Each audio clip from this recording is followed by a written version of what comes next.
Eh bien, pour moi, c'est une personne qui fait le lien entre les patients et le corps médical.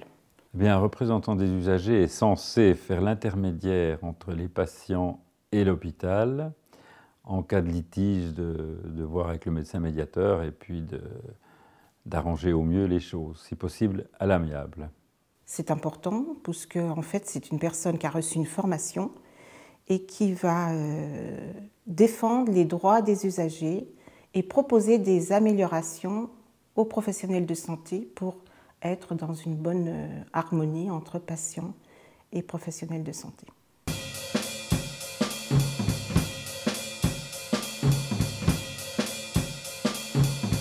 Et mon premier rôle a été de revoir finalement les formulaires pour les patients.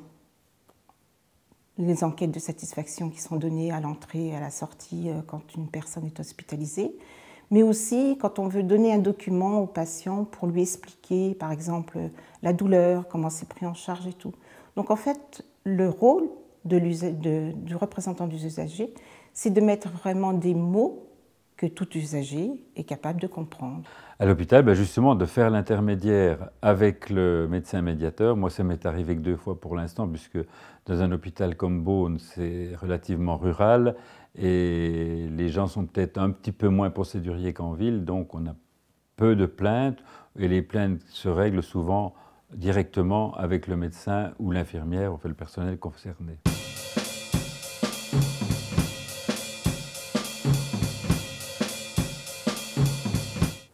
Alors en CDU, c'est peut-être un petit peu plus compliqué quand il y a les plaintes et les réclamations de se faire entendre, je pense. Ceci dit, dans les comités, par exemple, je fais partie du CLUD, qui est pour la douleur. Là, vraiment, on est en partenaire, je dirais, entre professionnels de santé et nous.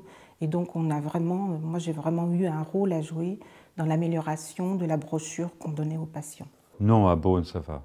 Ça va, on peut bien, on nous écoute bien et puis on se connaît tous bien. C'est pas comme dans un grand hôpital.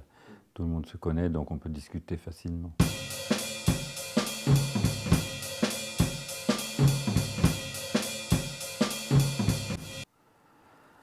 Avocat de patient, oui, dans la mesure où le patient a respecté ce qu'il devait respecter, c'est sûr que le patient a des droits et des devoirs, donc si la faute vient de l'hôpital, c'est normal d'être l'avocat du patient.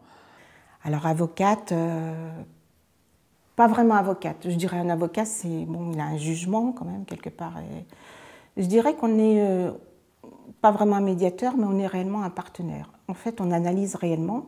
S'il y a plusieurs plaintes sur le même problème, on va aller voir vraiment à la source, qu'est-ce qui se passe, et on va être source de propositions pour améliorer.